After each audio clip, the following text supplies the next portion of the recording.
Hi, I'm Bugsy and I'm a recovering addict. I'm going to be reading just for today, September 25th, 2024, the fourth step, Fearing Our Feelings. Page 279, basic text, page 30.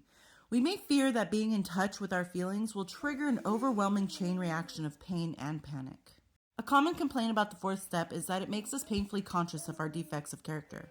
We may be tempted to falter in our program of recovery. Through surrender and acceptance, we can find the resources we need to keep working the steps. It's not the awareness of our defects that causes the most agony. It's the defects themselves.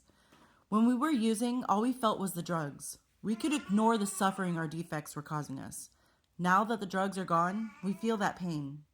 Refusing to acknowledge the source of our anguish doesn't make it go away. Denial protects the pain. It makes it stronger. The 12 steps help us deal with the misery caused by our defects by dealing directly with the defects themselves. If we hurt from the pain of our defects, we can remind ourselves of the nightmare of addiction, a nightmare from which we have now awakened. We can recall the hope and release the second step gave us. We can again turn our will and our lives over through the third step, to the care of the God of our understanding. Our higher power cares for us by giving us the help we need to work the rest of the 12 steps. We don't have to fear our feelings. Just for today, we can continue in our recovery. Just for today, I won't be afraid of my feelings. With the help of my higher power, I'll continue in my recovery. Imagine, if you will, you throw yourself a party and you invite your old classmates, your coworkers, your friends, your family. Who are you? It doesn't even matter. Come on in. We're having a grand old time. And there's cake, there's food, there's drinks, there's decorations, confetti, everything. You just went all out on this party and everybody's having a great time. You're participating with them and everybody's smiling, laughing, and just loving being there. And it's so euphoric because they're here for me. And then the party ends. Everybody's leaving. And as you tell the last set of guests, thank you for coming, and you close the door and you turn around and, oh boy, that is a lot of destruction. There's cups squished between the cushions, cake smeared on the carpet. How did my light fixture get broken? There's trash everywhere. Plates, plastic utensils, wrapping paper maybe. That's a lot of work. And quite frankly, you don't feel like cleaning it up. Sometimes you can get lucky and somebody will stay back and say, hey, can I help you clean? But sometimes you just have your own way of doing things. So you can say, thanks, yeah, sure, you can vacuum for me real quick, but you don't really want them touching much. Well, that was your addiction. You were so focused on getting high and getting drunk. You didn't care who you were around and what they were doing, as long as you got what you wanted and you got to be high as a kite. It didn't matter the destruction. But then when the party ended, that's your recovery.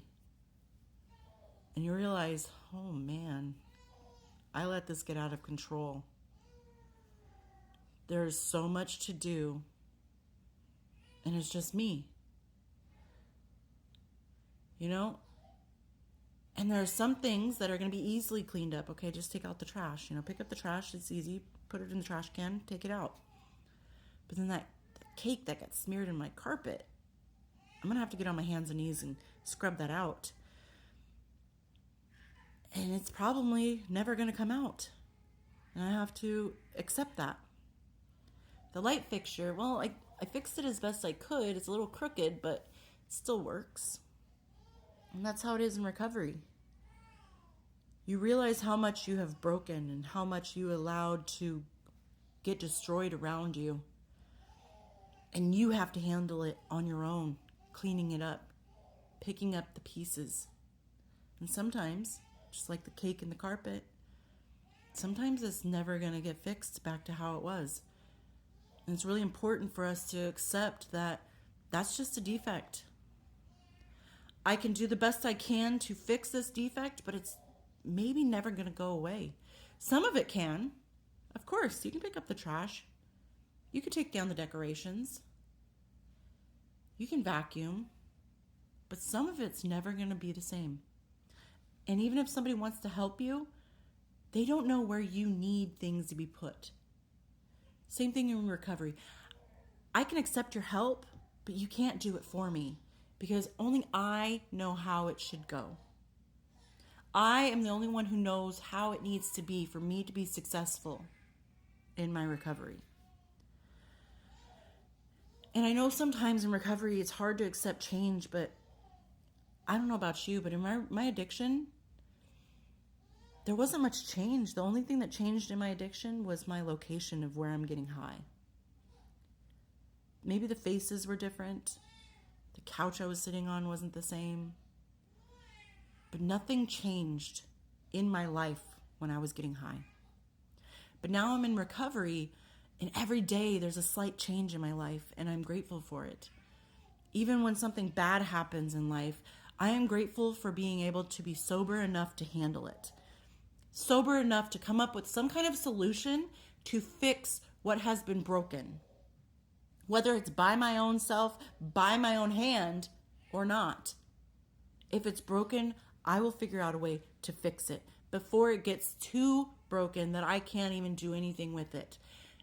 And I am grateful that I am sober to be able to stop the destruction as it starts so it doesn't get too out of hand. And I know that we are all worth our recovery, and sometimes that recovery is difficult, but it is worth every second. And we do recover. And we have to accept that sometimes we can't fix everything.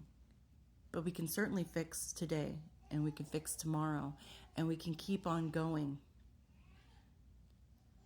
And maybe we'll figure out a way to clean the carpet in a better way so it's back to normal. And maybe it's just good for us to accept the things we cannot change. And I hope everyone's doing well out there, and I'll talk to you later. Bye.